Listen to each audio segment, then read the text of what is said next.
Last time ধরবেন নাকি? হ্যাঁ। আমিও এসেছিলাম 3 মাস আগে। নেশা ফেশা করেছেন নাকি? আরে না না, ওপারে ভাঙা জায়গাটা দেখছেন? ট্রেনের ধাক্কায় সে বিচ্ছিরি ব্যাপার। ওখানে হোঁচট খাওয়ার পরেও আপনি বলছেন আপনি বেঁচে আছেন।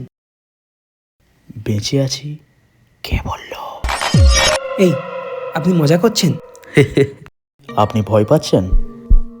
ভয় পেও না, আমি তোমাকে মারবো না। ট্রেন আসছে।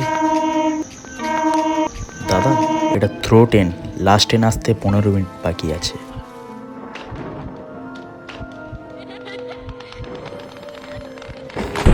রোজ রাতে এই লাস্ট ট্রেনটা ধরি দাদা।